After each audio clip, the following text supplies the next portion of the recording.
Good afternoon, everyone. This is your last chance to get the high-priced seats down front. So if you'd like to come on down and fill them up, we'd like to have you. I'm Janice Poda with CCSSO, and it's my privilege this afternoon to introduce you to our next speaker, Dr. Paul Yoder. Paul is a member of the Missouri College Readiness Partnership team, and he is also currently the chair of the Education Department at Truman State University in Kirksville, Missouri.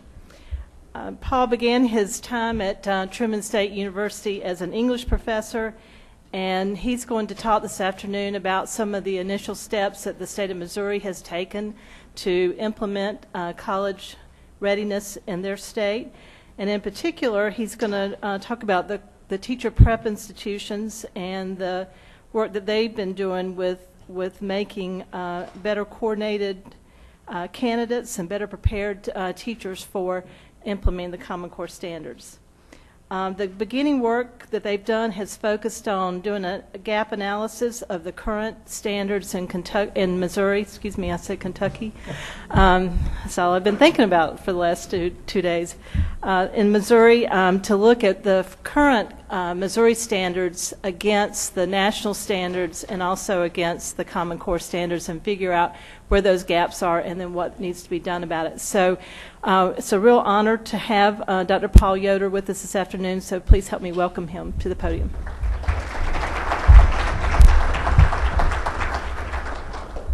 Thank you. If you can go ahead and pull up the PowerPoint. I want to start with just a quick story that happened on Sunday. Before I left, my daughter, Alexandra, is 6 years old, and we had the Academy Awards on in the background, and everybody's walking in their gowns and their tuxedos and to be awarded. And my daughter, again, she's 6 years old, and she's watching all of this happen. And she goes, "Dad, I'm going to use the S word." Now, that gets a dad's attention. And I thought, oh, okay, I'm all for freedom of speech. Yeah. She goes, "That's just stupid."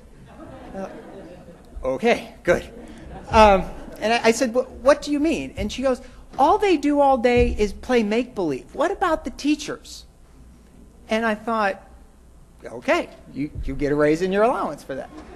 But my wife texted me a picture yesterday, and my daughter got up early on Monday morning for school and went to her room and cut out little awards to take to her teachers. And she said, "Mom, they're the real heroes. They don't just play make-believe all day." And she took her awards and gave them out to the teachers. So those of you that are in education or are teachers, that is the face. And I know sometimes we don't get thanked and you don't get the pats on the back, but from my daughter, who has never told a lie in her life, you are truly heroes. And thank you, thank you, thank you for everything that you do every day. When I look at this narrative of what I'm supposed to be talking about in 45 minutes, that seems to take up an entire week-long conference all of its own. With teacher preparation and preparing teachers to handle the Common Core, one of the questions that came out earlier, Julie asked, what is the elephant in the room, so to speak? And for me, it's how does this impact teacher preparation? The new teachers that are going out into the field, the teachers that have already been out in the field, and the professional development we can offer to them.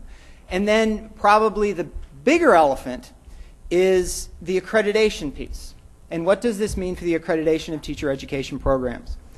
Yes, I am the department chair at Truman State in education, but I am also the SPA coordinator. For those of you that don't speak NCATE, SPA is not where you go to get a massage or a sauna. The specialty program areas, English, math, science, have a set of standards, and I serve as the national coordinator or national co-coordinator with Lenny Cook for SPA review. So if you have an English program that's going through NCATE SPA review, eventually it comes across my desk. So what are the implications to that process and the individual state processes for accreditation? What is the Common Core, and what does college readiness mean within that realm?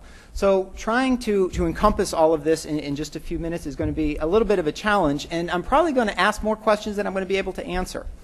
But as institutions and as states begin to look at college readiness and the Common Core, what are some of the questions that are going to come about?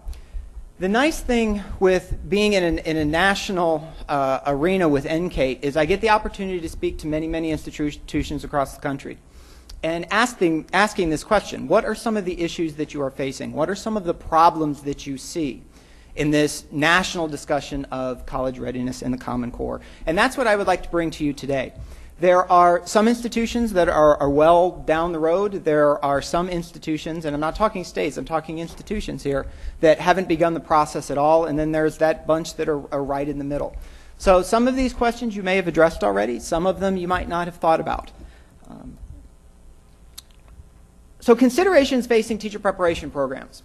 What are some things that are on the back of our minds that we are going to have to address, both from the perspective of building a quality teacher and also for our own accreditation?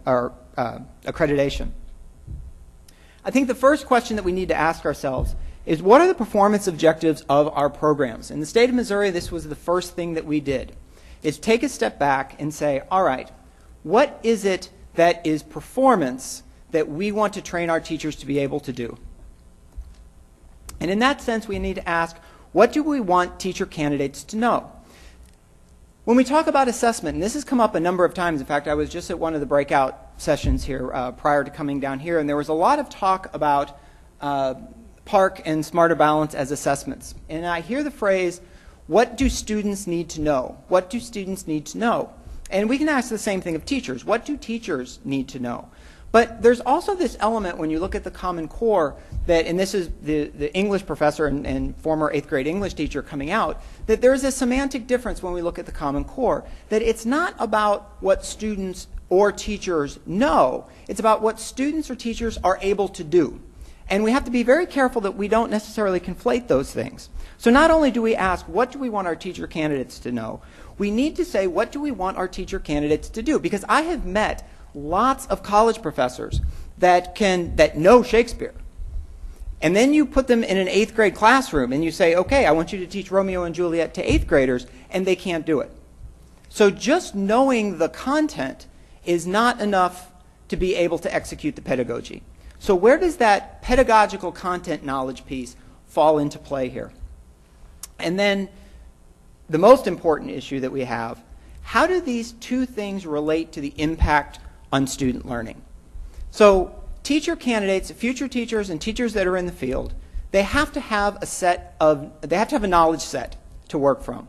But then they also have to have a skill set, an execution set. And then we need to ask ourselves as teacher preparation programs, all right, you have a certain set of knowledge, you have a certain set of skills. What is the impact on the students ultimately that you're teaching? And if those three pieces aren't able to come together, you're going to have a disjointed program that ultimately is not going to work. And I'm not moving forward.